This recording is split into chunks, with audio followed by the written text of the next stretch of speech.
তো খাসির মাংস নিয়ে নিয়েছি। এখন মাংসের পিসটা খুব বড় করিনি, এই যে নিয়ে নিয়েছি। এর মধ্যে দেবো কাঁচা লঙ্কা আর পেঁয়াজ বাটা,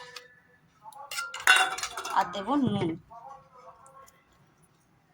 এটা দিয়ে ভালো করে মাখিয়ে রেখে দেবো। এটা মাখিয়ে রাখবো, এদিকে আমি আলু ভাজবো, মশলা ভাজবো। ততক্ষণ আমার এটা মাখানো হয়ে থাকবে, ততক্ষণ হয়তো 15-20 মিনিট আমার অলরেডি মাখানো হয়ে যাবে। তো এইভাবে মাখিয়ে আমি রেখে দেবো ভালো করে। এর মধ্যে আমি আর কিছুই দেবো না। এদিকে কড়াই বসিয়ে দিয়েছি, কড়াইয়ের মধ্যে আমি তেল দিয়ে আলুটাকে ভেজে নেব। আলুটা আমার ভাজা হয়ে গেছে, দেখতেই পাচ্ছ হালকা লাল করে নিয়েছি। আলুটাকে নামিয়ে নেব। তো কড়াইয়ের মধ্যে তেল দিয়ে দিয়েছি। এর মধ্যে দিয়ে দেবো কাঁচা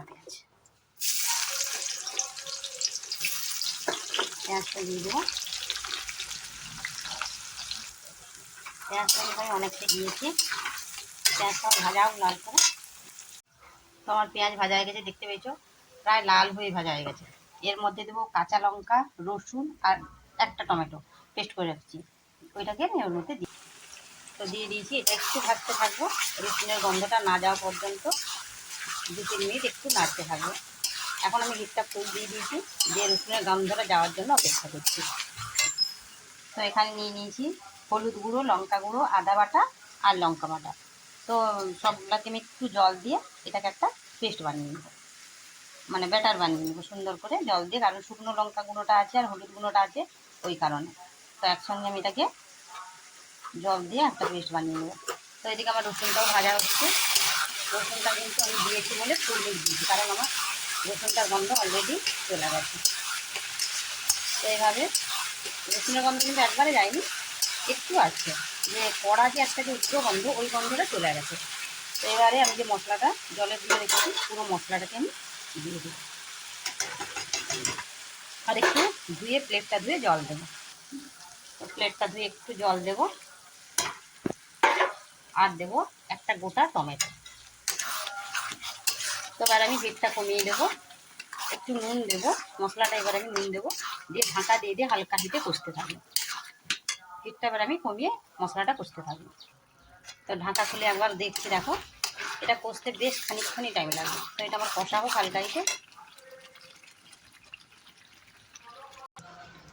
তো মশলাটা আমি 10-15 মিনিট, মশলা দেওয়ার পর 10 মিনিটও না, এরকম একটা আন্দাজে 5-7 মিনিট মশলাটাকে আমি কষিয়ে নিয়েছি। তো মশলা কিন্তু আমার একবারে কষা হয়নি, মশলার গন্ধ যায়নি, হালকা কিন্তু কাঁচা আছে মশলাটা। তো এই অবস্থায় আমি খাসির মাংসটা দিয়ে দেবো। মশলা কিন্তু আমি একবারে কষিনি, তো এটা কাঁচা মশলা, এটা কষতে আরও মিনিমাম আধ ঘন্টা টাইম লাগবে। তো আমি এর মধ্যেই খাসির মাংসটা দিয়ে দেবো। মাংসটা আমি দিয়ে দেবো। চর্বিটাকে আমি তুলে রেখেছি আলাদা। তো চর্বিটা এই দেখো আলাদা বের করে রেখেছি। এই চর্বিটা গলে যায়, যে একটা চর্বি আছে যেটা গলে না, ওই চর্বিটাকে একসঙ্গে দিলে কোনো অসুবিধে নেই, কিন্তু এই চর্বিটা যেটা আমি বেছে রেখেছি এটা গলে যায়। তো এখন থেকে আমি এই কারণে দেবো না। তো মাংসটা এবার আমি দিয়ে দিয়েছি। এটা কিন্তু এখন আমার আধ ঘন্টা 40 মিনিট ধরে টাইম লাগবে মাংসটা কষাতে। মাংসও সেদ্ধ হবে, মশলাও কষা হবে। তো আমি কম হিট দিয়ে এটা ঢাকা দিয়ে দিয়ে কষিয়ে নেব। মাঝখানে একবার ঢাকা খুলে দেখছি, দেখো কতটা জল বেরিয়েছে, দেখতেই পাচ্ছ।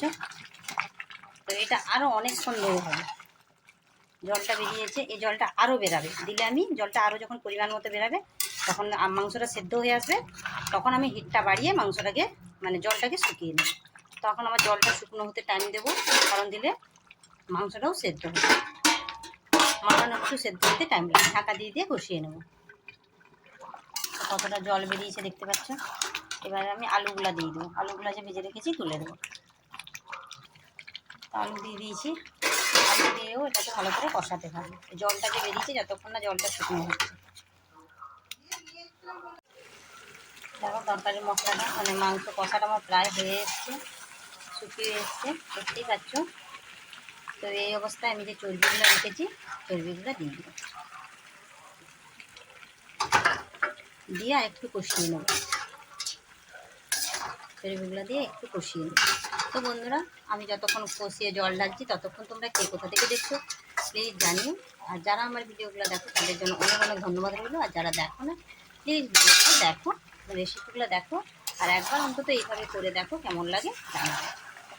আর যদি ফেসবুক থেকে দেখে থাকো তো পেজটাকে ফলো করে নিও, আর যদি ইউটিউব থেকে দেখো তো সাবস্ক্রাইব করে নিও চ্যানেলটাকে। আর এইভাবে সঙ্গে থাকার জন্য অনেক অনেক অনেক ধন্যবাদ তোমাদেরকে।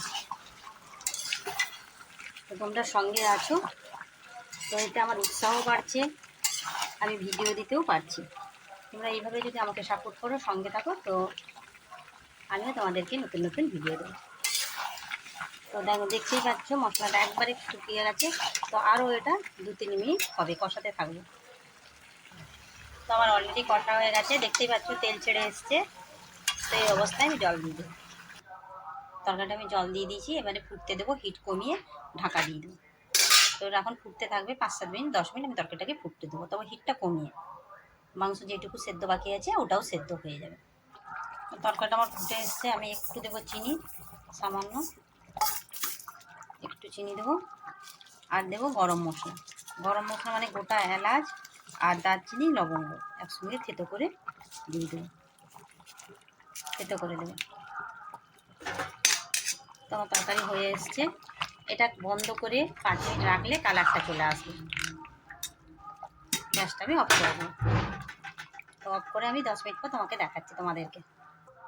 5 মিনিট পর চলে এসেছি, কালারটা কত সুন্দর এসছে দেখো। আমি কিন্তু রেড চিলি পাউডার দেইনি, নর্মালি রান্না করেছি, দেখতেই পাচ্ছ। তো আজকের জন্য এখানেই ভাই, নেক্সট ভিডিও দেখা হচ্ছে। তো কালারটা দেখতেই পাচ্ছ।